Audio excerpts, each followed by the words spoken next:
Mesdames et messieurs, bienvenue dans votre rendez-vous de l'information.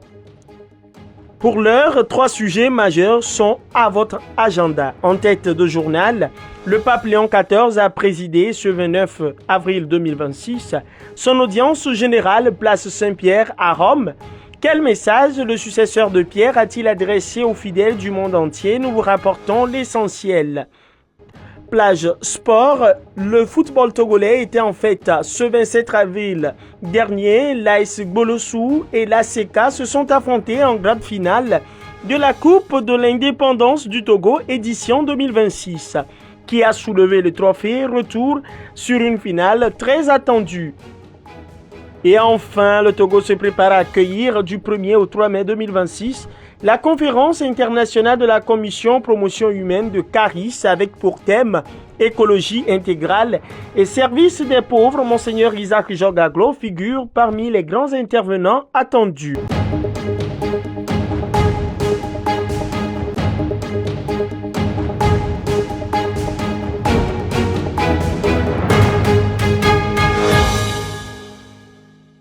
Ce mercredi 29 avril, sur la place Saint-Pierre au Vatican, le pape Léon XIV a consacré son audience générale à un retour sur son voyage apostolique en Afrique, accompli du 13 au 23 avril dernier. 4 pays visités, 10 jours de présence pastorale sur le continent. Un voyage que le Saint-Père qualifie lui-même de richesse inestimable pour son cœur et son ministère. Première étape, l'Algérie, terre de Saint-Augustin. Le pape a voulu consolider des ponts essentiels avec les pères de l'Église, avec le monde islamique et avec le continent africain tout entier. Un message fort. Chrétiens et musulmans peuvent vivre en frères lorsqu'ils se reconnaissent enfants d'un même Père miséricordieux. Au Cameroun, surnommé l'Afrique en miniature, le pape a renouvelé son appel à la réconciliation. Il s'est rendu à Bamenda, dans la région anglophone, marquée par les tensions pour y encourager le dialogue.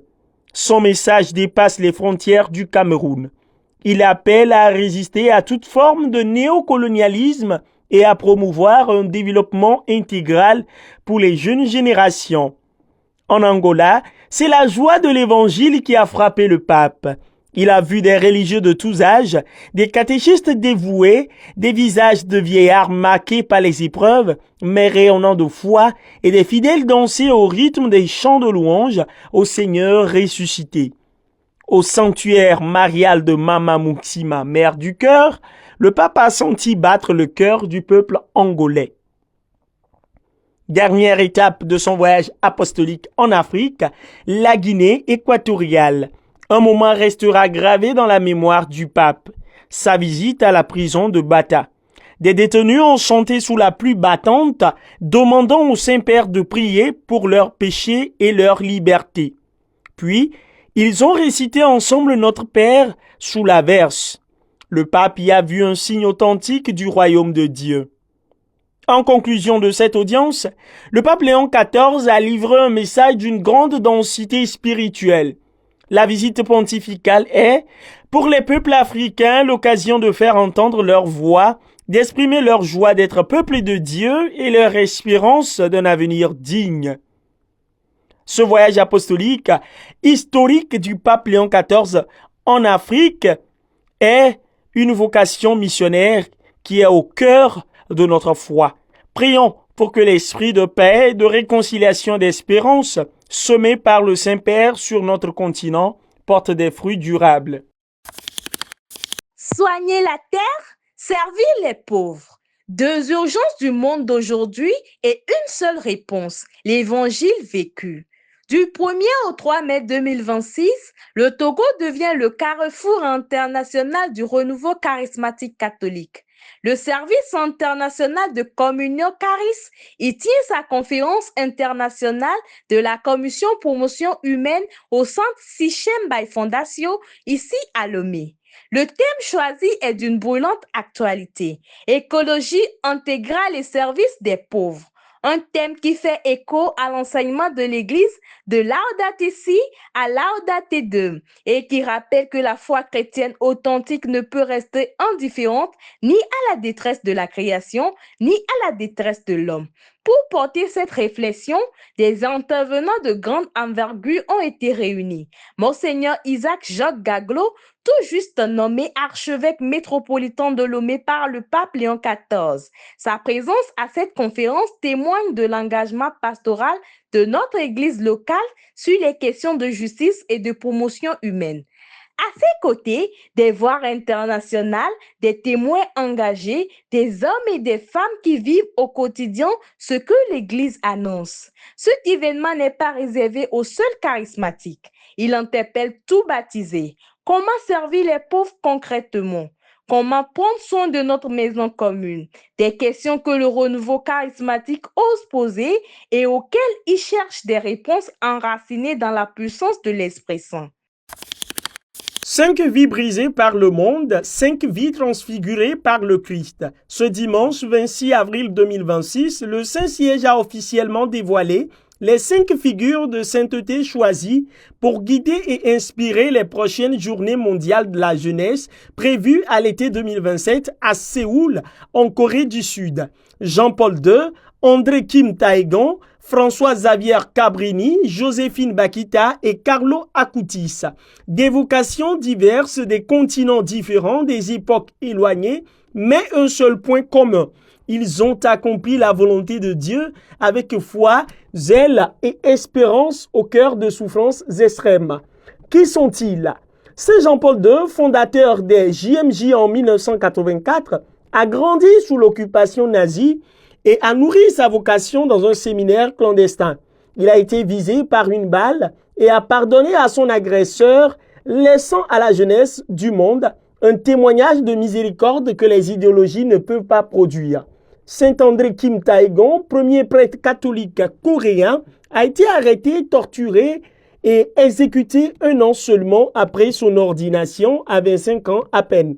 Un martyr de la terre même qui accueillera ces millions de jeunes en 2027. Son sang a irrigué l'église de Corée. Sa mémoire y est encore vivante. Sainte Françoise Xavier Cabrini, refusé par des communautés religieuses en raison de sa santé fragile, a traversé l'Atlantique à plus de 30 fois et fondé 67 institutions au service des migrants et des plus pauvres. Elle, qui voulait partir en Chine, a obéi au pape et est allée là où personne ne voulait aller. Missionnaire jusqu'au bout des forces. Sainte Joséphine Bakita, enlevée enfant au Soudan, vendue comme esclave, a trouvé dans le baptême et la vie religieuse sa véritable dignité et sa vraie liberté. Sa fête coïncide avec la journée mondiale contre la traite des personnes, un signe qui ne trompe pas. À une époque où tant de jeunes Africains sont victimes de réseaux de traite, son témoignage résonne avec une acuité particulière.